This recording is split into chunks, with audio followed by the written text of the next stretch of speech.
4 horas da tarde, todo mundo suando, tomando tacacá. Então não é, nesse mês a gente faz isso. Não, eu sinto que a nossa cultura é a maneira que a gente vive. Então, eu acho que é por isso que ela é tão forte, porque é muito o cotidiano.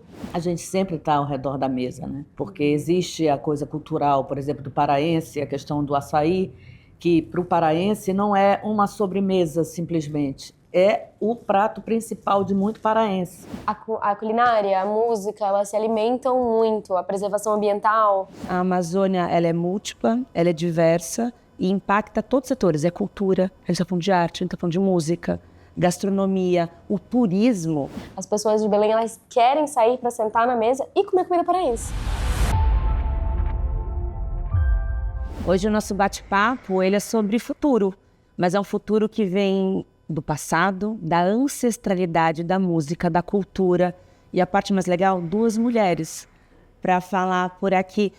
A Esther, que eu acho que é uma das chefes que eu mais admiro, né, do Celeste. Lucinha, que é uma super artista, uma das maiores artistas do Pará. Meninas, cultura aqui é uma coisa muito séria. Ela é interligada, é gastronomia, é música, é arte. Como vocês gostam de descrever a cultura paraense? O paraense, ele mistura um pouco tudo, né? E a cultura, para nós, é uma coisa extremamente importante, porque nós temos, por exemplo, aqui 144 municípios. E nós temos culturas diversas, enraizadas e diferenciadas em cada município, né? Temos coisas que acontecem mais no sul do estado, outras para o oeste, outras para o norte, enfim. E a cultura para nós é essa coisa da gastronomia, das artes visuais, artes cênicas, né? Então é tudo muito... A gente consegue misturar isso e ver de uma maneira...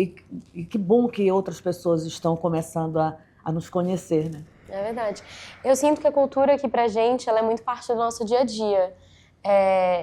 Eu sei que em muitos lugares a gente tem festas culturais e eu sinto que às vezes aquele momento cultural acontece ao redor de uma data. E eu sinto que a cultura aqui, ela é vivida todos os dias. Por exemplo, toda sexta-feira meu pai vai comer peixe com açaí.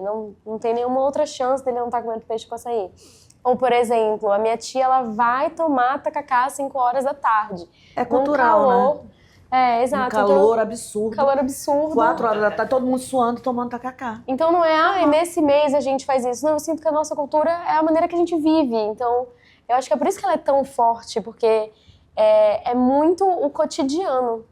Mais do que vivência, o que eu sinto aqui no Pará, desde a primeira vez que eu estive, é uma unidade muito grande. Não importa onde você vá, do Ver o Peso ou Celeste, seu restaurante é o restaurante mais sofisticado de comida paraense, de produtor, você tem uma identidade. Na música, também na arte, é o mesmo fio condutor que conta uma história de tradição, de ancestralidade, de povos originários. Isso é muito bonito. A gente sempre está ao redor da mesa, né? Porque existe a coisa cultural, por exemplo, do paraense, a questão do açaí, que para o paraense não é uma sobremesa simplesmente, é o prato principal de muito paraense. Tem paraense que não come nada se não for o açaí com a farinha, né? Ou a farinha baguda de Bragança, ou a farinha tapioca, uns sem açúcar, outros com açúcar. Tem a questão histórica que vem sem açúcar, gente que já aqui na cidade já coloca o açúcar, né? Mas essa coisa cultural, ela é muito forte, tanto que às vezes nos hospitais a gente tem problemas aqui de paraenses que chegam e não podem ali não ser, e eles dizem, não, mas a minha comida no dia a dia, se você não me servir açaí, eu vou ter que sair do hospital, porque eu preciso, sabe? É muito forte isso, né? E eu sinto, a gente estava conversando, eu sinto que a culinária, a música, elas se alimentam muito, a preservação ambiental. Por exemplo, a gente estava conversando antes, eu faço parte de um projeto chamado Mães do Mangue, que nesse projeto eu conheci várias mulheres e alguma vez fui e falei, a gente vai conversar sobre pesca. E nesse dia elas fizeram questão que tivesse um grupo de carimbó. E quando eu fui conhecendo um pouco mais sobre esse lugar, que é São João da Ponta, eu vi que realmente não se separa, né? As mulheres, elas estão ali, elas estão fazendo uma preservação ambiental, elas estão pescando, elas estão comendo a ostra, elas estão comendo a piaba, elas estão comendo o que elas estão colhendo do rio, né? E elas estão ali dançando também, porque também faz parte daquele dia, né? Do dia a dia. E isso é uma coisa que me encanta muito de Belém. Eu nasci aqui, mas morei muito tempo fora. E eu não podia imaginar outro lugar para viver que não voltando para minha cultura. Isso você falou do Celeste, não tem como a gente fazer uma comida que não seja essa, porque em Belém as pessoas elas saem para comer e elas saem muito para comer. A gente não faz só comida para turista. As pessoas de Belém elas querem sair para sentar na mesa e comer comida paraense. Então a gente tem restaurantes italianos, tem restaurantes espanhóis, claro, mas principalmente japonês também. Mas as pessoas querem sair para comer a nossa comida, comer uma caldeirada. É engraçado que às vezes as pessoas falam que o paraense é bairrista, né? Uhum. E eu falo assim, não, vou me defender, vamos defender o paraense. Não, não é bairrista, a gente não acha que aqui é melhor do que qualquer outro lugar. Mas é que a gente valoriza muito o que a gente tem. Então, a gente ama o que a gente tem. Então, a gente acha que o tacacá é maravilhoso, e o açaí é maravilhoso, tudo é maravilhoso.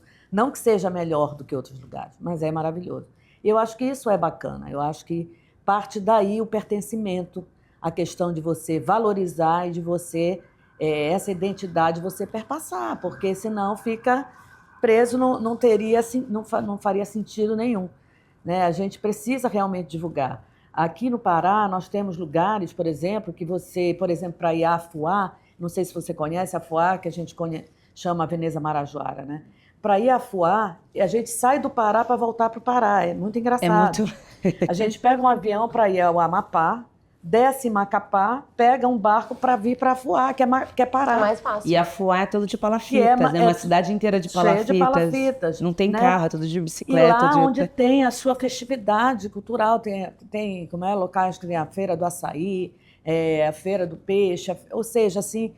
Então, é uma coisa muito louca se a gente parar para pensar. E aqui a gente fala muito culturalmente do custo amazônico, que é uma coisa que é preocupante para a gente, que é uma loucura, porque é muito caro, às vezes, você sair com uma banda, sabe? Às vezes, de 8 pessoas, para você pegar barco, você ter precisar dessa logística de pegar um barco para ir até um lugar, 8 horas até um lugar, e aí você chega nesse lugar, pega uma van, pega uma estrada, daqui a pouco você pega um aviãozinho pequeno para você chegar no lugar. É mais perto de Portugal. Entendeu? É verdade, mas vou mais direto. Né? Então, isso é um custo que para nós é complicado, né? Porque às vezes os contratantes querem que a gente diminua a banda. Não dá para vir só voz e violão, Não, né? Porque fica mais barato. É mais barato, mas aí eu já não vou levar os arranjos amazônicos do meu disco, né, que tem muita percussão, Sim. que também são muitas influências. A gente mistura aqui também, né? Nós somos muito influenciados também pelas Guianas, e a gente mistura aqui o Pará e o Amapá. A gente tem uma identidade muito legal de convivência, de misturar as nossas músicas. É o lundu, é o retumbão, é o carimbó, é a lambada, é o brega, com todas as suas vertentes, porque o brega não é só um estilo, são vários estilos em cima do brega. É um estilo de vida, né? É um estilo de vida. Também. Antigamente tinha essa coisa brega mais voltada para a questão... era uma coisa meio sinônima de um cafona. Né? Porque para vocês, me perdoe se eu falar alguma palavra que para vocês seja um outro sentido, né? Então, cafona, mal vestido, é brega, tá cafona, brega. A música é ruim, é brega, né? Antigamente tinha essa coisa, essa conotação. Hoje não, brega é um estilo de vida. É também uma forma de se vestir, mas é uma forma de dançar, é um estilo musical. Então, ele deixou de ser cafona para ser chique. E Belém foi eleita, né, capital mundial do brega. E até divide esse tipo, que tem a capital brasileira do brega e agora tem a capital mundial do brega. E o brega, ele impacta na gastronomia? Nossa, demais. Tava falando, eu pensei assim, o que é um almoço no Ver o Peso se não tiver um baita tecnobrega atrás, e você sentado ali, vendo o rio, e aquele tecnobrega torando. Brega qualquer, brega tem que ter, né? Então, e também, assim, o sair pra comer à noite, sair pra dançar. E aí você ter o tecnobrega, você ter as nossas comidas de rua, que, enfim, são tantas, assim, tantas coisas que a gente come na rua, por aqui. E para você também o custo amazônico deve ser pesado, porque vem tudo de fora para chegar aqui, é tudo mais caro, né? Não tanto pra gente, porque o Celeste... Algumas coisas, né? Isso. Não a questão do nosso peixe, que nós temos tudo aqui, mas... Na verdade, assim, eu posso te dizer que a grande maioria dos nossos insumos, elas são locais. Locais. Mas, claro, a gente sofre, por exemplo, seguramente no preço de algumas coisas que são inegociáveis, que não tem aqui, como azeite. Mas o nosso arroz, mesmo que seja o arroz de risoto, ele é brasileiro, ele vem do Cerrado, então não é um custo alto, mas eu sinto que, principalmente para restaurantes... E aqui a gente tem que olhar para os ingredientes que a gente tem e falar, o cardápio começa daí. O cardápio não começa da minha cabeça, o cardápio começa com o que eu tenho. E sazonalidade também, né? Muito importante. Mas isso aconteceu comigo quando eu fui chefiar um restaurante. Primeira vez que eu chefiei um restaurante aqui em Belém, eu peguei um restaurante, um baita bando andando, um restaurante gigantesco. E eu peguei a lista de fornecedores e bateu com a mesma lista de fornecedores que eu tinha em São Paulo. Eu falei, o quê? Eu olhei aquilo e falei, o quê? Como é que eu tô pedindo? Por que eu tô pedindo burrata de São Paulo? Se o leite de búfalo é feito aqui, aí vai pra São Paulo, aí faz a burrata lá pra voltar pra cá de jeito nenhum. Não vai pegar avião 2 vezes, não. Aí eu comecei a procurar quem eram os fornecedores aqui. Olha que legal. E isso também, a gastronomia, chefes, cozinheiros, tem esse papel muito importante na valorização do insumo local.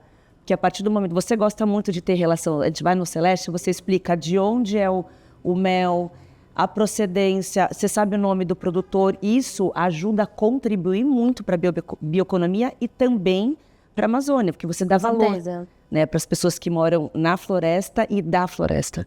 Com certeza. Eu sinto que a gente já fazia bioeconomia no Pará sem saber que isso tinha um nome chamado de bioeconomia, né? Por exemplo, um consumo razoável de açaí, sem ser o açaí virando um commodity, que é o consumo que a gente tem aqui, ele é um consumo de preservação da floresta, né? A gente consegue ter um açaí agroflorestal. O cacau, por exemplo, eu cresci com a minha bisavó fazendo cacau, um chocolate meio caseiro em casa, que era misturar ali, não sei se você já comeu isso, que é assim, um chocolate, um cacau caseiro feito com clara de ovo. É o que o Thiago faz, não? Ai, não sei, acho que não. Não, era uma coisa bem de interior mesmo. Então, assim, eu cresci vendo essas referências. A única coisa que eu sinto que eu fiz muito, ou, por exemplo, queijo do Marajó, a gente come muito queijo do Marajó aqui. Eu acho que a minha única diferença foi olhar e falar, tá, quais são os outros? E eu sinto que também veio numa outra leva de muita gente usando muita tecnologia nova para fazer produtos novos, como o pó de cumaru, como o óleo de castanha, que não existia, mas agora a gente está olhando para isso com um potencial muito maior de comércio. O tucupi preto. O tucupi preto, eu sou absolutamente louca pelo tucupi preto. Shoyu amazônico. Shoyu amazônico. Há 10 anos atrás eu vi o tucupi preto assim, nascer nas prateleiras através da mandioca, que antes era uma pasta e hoje em dia tipo, eles perceberam, não, vamos vender como shoyu, porque as pessoas usam muito shoyu aqui. Sim. Por que não tucupi preto? Então eu sinto que eu não sei, não é que só que isso é o que o Celeste faz, eu acho que é o nosso chamado para existir. O Celeste não existiria se não fosse por conta disso. E lembrança de qual a lembrança muito forte na gastronomia vocês têm aqui, mas e na música? Como que funciona a lembrança e como impacta o seu trabalho? Olha, eu acho que a música ela teve um crescimento enorme, né? Antigamente, apesar de vamos falar antigamente aí, mas que a rádio ela dava espaço a todos os estilos musicais, né? Depois de um certo tempo, a gente começou aqui a sofrer muito impacto da mídia nacional, principalmente do Sudeste, do Sul. Então era muito o que era sucesso lá que começaram a tocar aqui. Então tem um poeta aqui que fala que hoje a gente vive na idade mídia, né? Porque era uma coisa assim, da gente às vezes não conseguir colocar as nossas músicas nas rádios, porque tudo que tinha que tocar era o que vinha de fora, era aquilo que era sucesso, né? Então tinha aquela coisa de que o paraense, para fazer sucesso, tinha que ir para o eixo Rio-São Paulo, então tinha aquela loucura da gente ter que sair daqui e tal. Eu mesma passei 8 anos no Rio, 1 ano em São Paulo, e foi maravilhoso, fiz coisas fantásticas lá, mas eu quis voltar porque eu falei, não, a gente sente falta desse dia a dia da gastronomia, da forma de falar e tudo mais. Então eu acabei voltando. Mas hoje eu sinto que a música ela é mais respeitada, ela é mais conhecida. Hoje a gente chama atenção, as pessoas vêm aqui para conhecer exatamente o nosso batuque, o estilo dos músicos de tocar. Existe, eu acho que, mais espaço. E muitos artistas hoje não precisam mais sair daqui para ir para o eixo Rio-São Paulo. Às vezes a gente vai, viaja, faz os nossos shows e voltamos para cá. Eu acho que houve uma, sabe, hoje tem através do conhecimento, eu acho. E isso a gente agradece a vocês, agradece aos meios de comunicação que também nos levam, né? E nos dão esse espaço para mostrarmos, né? Mas não tem como não se apaixonar. A primeira vez que eu vim para cá, e de muitas, né? Porque agora eu volto quase todo mês eu tô aqui. E tô lá no Celeste, a gente tá juntas, falando muito sobre produtor, sobre gastronomia. É muito impactante, porque a Amazônia, ela é múltipla, ela é diversa e impacta todos os setores. É cultura, a gente tá falando de arte, a gente tá falando de música, gastronomia, o turismo. E a COP tem trazido esse holofote, eu acho que vai ser um belo legado para as pessoas, porque a gente está no coração da floresta. Belém é isso, você atravessa aqui 10 minutos de barco, você está num furo. Né? Você tem uma praia de rio. E isso, para a gente aqui, é muito bonito, né? Como brasileiro, dá orgulho de ver essa junção cultural e todo mundo... Porque é impactante a primeira vez que você chega aqui. Eu já viajei o Pará inteiro de carro, já fui para São Caetano de Odivelo, já fui para Marajó. Você vai... São várias Mas acho que culturas. Eu acho que é a coisa mais importante, é trazer o turista para sentir de perto, porque é diferente você falar do Sírio e você vir aqui e viver e entender o que é o Sírio. É chocante. Você falar numa roda de carimbó é diferente de você estar na roda de carimbó ou vivenciar um dia lá nas aparelhagens, né, para ver o que é as vertentes do brega, ou ir em qualquer show no Teatro da Paz hoje, que leva as pessoas mais humildes, que antigamente tinha essa coisa de que o teatro, a orquestra, era para, sabe, para elite. E hoje em dia o Teatro da Paz lota numa segunda-feira, numa terça-feira, para assistir a Orquestra Sinfônica, para assistir a Amazônia Jazz Band. A gente está lá já mais feliz, porque tem o público, está conseguindo fazer essa formação de plateia. Mas a gente precisa disso, que as pessoas venham aqui para sentir essa coisa do calor. É aquele calor insuportável, é um calor super suportável. O calor da floresta, né? É a o calor umidade da floresta. Calor que você sente na hora que você sai do avião, né? Você sai do avião, você vai naquele corredor, você sente, cheguei em Belém. É uma mini sauna. Mas aí daqui a pouco você está na beira do rio, daqui a pouco você está pegando um vento, você está vendo as mangueiras, você está vendo a diversidade da nossa gastronomia, a questão das frutas, né? Que nós temos muitas frutas. A parte musical, porque eu me considero uma intérprete brasileira, mas o meu trabalho é mais focado em composições paraenses, amazônicas, né? E aí, assim, muitas músicas minhas são românticas, falam do tema que tanto falam universal, né, do amor e tal, mas eu tenho muita coisa que fala com a linguagem do paraense, com lendas, os estilos mesmo, os ritmos, né? Então, isso é bacana. Eu acho que é legal quando a gente consegue trazer o turista para cá e ele sente isso com a gente. É muito bacana. E você falou do Sírio. O Sírio não é um só, né? Tem o Sírio de Belém, a gente tem outros Sírios. Marabá, tem... E a relação do Sírio com a gastronomia, a maniçoba, né? Não só com o Sírio, mas essa coisa da festa, é tudo interligado, é muito bonito, né? E é um exercício de fé maravilhoso estar aqui. Tem um preparo, né? As pessoas começam a se preparar igual o Natal. Inclusive, existe uma coisa também de dizerem que o Círio de Nazaré é o Natal do paraense, né? E aí existe, assim, às vezes, algumas críticas de falar, não, gente, mas Nossa Senhora não é Jesus. Jesus Cristo é o maior, né? Ele é tudo para nós. Mas Fábio de Mello fala em uma música, uma coisa interessante, que no Círio é o Natal do paraense, porque Jesus chega aqui em outubro. Ele não vem em dezembro, entendeu? Ele já vem em outubro no colo de Nossa Senhora e já fica aqui com a gente até o Natal. Mas é isso, é todo um preparo, é todo um ritual. A gente começa a viver uma energia muito boa. E a festa é linda, né? E você sente que as pessoas vão se preparando, por exemplo, a maniçoba, que é um prato que demora bastante para ficar pronto, uma semana, né? Uma semana. Tem gente que faz por mais tempo. Lá em casa, a sensação que é mais ou menos 5 dias para fazer a maniçoba. E aí meu pai sempre vai atrás de pegar alguma coisa na casa da minha vodrasta, e ele chega lá e fala: a maniçoba ainda não tá pronta, mas eu já peguei um pouco. Ainda não foi, mas já deu pra pegar, hoje já deu pra pegar. Mas não vai sobrar maniçoba pra domingo? Vai, porque são panelões de 40 litros. Você imagina que a gente começa a sentir o aroma, né, nas aroma, casas. a cidade. Você cidade anda pela começa cidade. a cheirar A cidade mais tem e um mais, aroma né, Não, e o gosto, aquela acidez do tucupi com o pato, aquela gordura do pato ali. Nossa, pra mim, pato no tucupi se come muito o ano inteiro, mas principalmente no sírio. O caldinho do pato que sobra ali no fundo, com o tucupi, ele é o meu, assim. Eu falo, pode pegar. Todo mundo briga ali pela coxa, etc. Eu falo, gente, pelos pedaços maiores, eu só quero caldinho. E Só o me Sírio deixa cada vez caldinho. mais atraindo mais e mais e mais turistas. São 2 milhões de pessoas nas ruas, de uma forma pacífica. A minha filha falou: mãe, por que as pessoas estão descalças? Ela falou: também quero tirar meu sapato. E porque essa é uma expressão cultural de fé, de união. É muito lindo. Eu acho e você que vê hoje os próprios evangélicos, né?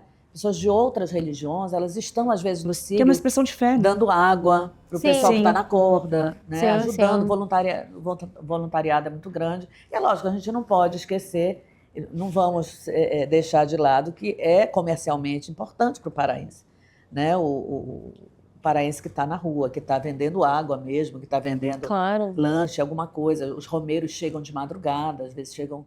Bom, o Celeste é na frente... Ai, meu Deus... do lado da igreja, meu Deus, da Sé. Da Sé. Ai. Eu não lembrava o onde restaurante é a casa dela. Não lembrava onde era meu restaurante, desculpa, gente, Cascas Cop. E é uma casa histórica maravilhosa, né? É uma casa histórica maravilhosa.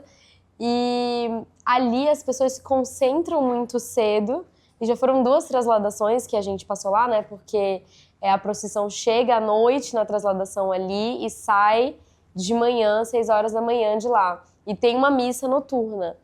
O número de pessoas que fica ali naquela praça é uma coisa assim absurda. E as pessoas se organizam ali para sentar, para dormir, para ficar na praça mesmo. Esse ano a gente não conseguiu. A gente resolveu que a gente não ia estar aberto no Sírio para todo mundo poder ficar em casa com as suas famílias. Ano passado a gente falou, não, esse ano não. E a gente conseguiu dar água na rua também. E ver, assim, que as pessoas, é uma sensação de união muito grande, né? É muito bonito, é muito bonito de se ver. O próprio Sírio, que é um evento cultural, se você esquecer todos os outros, o próprio Sírio, ele se transforma em milhares de eventos, né? Porque são muitas procissões, procissão a Romaria da Criança, são vários eventos ao O longo Alto de do vários Sírio. dias. O Alto do Sírio, Sim, É muito legal o Alto do tem a Sírio. trasladação Sírio, e logo após a trasladação também tem eventos que são paralelos ao Sírio, mas que acontecem, que são culturais. Que isso é muito importante para o turismo e para entender também a parte de cultura. Topam fazer um ping-pong? Eu vou fazer com você, depois com você. Olha, que nem vocês viram, meu pensamento tá um pouquinho lento por conta da COP, mas vamos lá. Haja eleição, você vai. Um restaurante em Belém que não seja Celeste. Eu acho que o Remanso do Peixe, amo, eu iria lá. O pai do Thiago Castanho. Um prato que todo turista precisa provar. Caldeirada. Boa. Um bar. Puba. Seu prato favorito? Daqui de Belém? Pois de novo, caldeirada. Maravilhoso. E por fim, quem vem a Belém não pode deixar de? Não pode deixar de ir no Cumbu. Boa. Eu acho que maravilhoso, maravilhoso. É a experiência, você vive muito a Amazônia ali. Eu acho que quando você entra no barco, dá 5 minutos, você tá rodeado de floresta. E ainda assim você vê Belém, você fala, não, que isso, esse lugar é muito único no mundo. Amei. Uma música do Pará. Uma música do Pará, Sabor Açaí. Um artista paraense. Nilson Chaves. Uma festa típica do Pará. Marujada de Bragança. Boa, tô doida pra ir lá. Uma memória de Belém que te emociona. Eu acho que é o Sírio. Lindo, lindíssimo. E quem vem a Belém não pode deixar de... dançar um carimbó. Maravilhoso, gente. Obrigada. Nada como ter mulheres aqui. Eu adoro. Eu falei, gente, eu tava sentindo falta de fazer um papo só de mulherada. Eu falei, a gente começa amanhecendo com isso. E, gente, até o próximo. Mais bioeconomia, mais floresta, mais Belém, mais Pará. E mais Brasil, né? Tchau, tchau. Obrigada, tchau. Obrigada.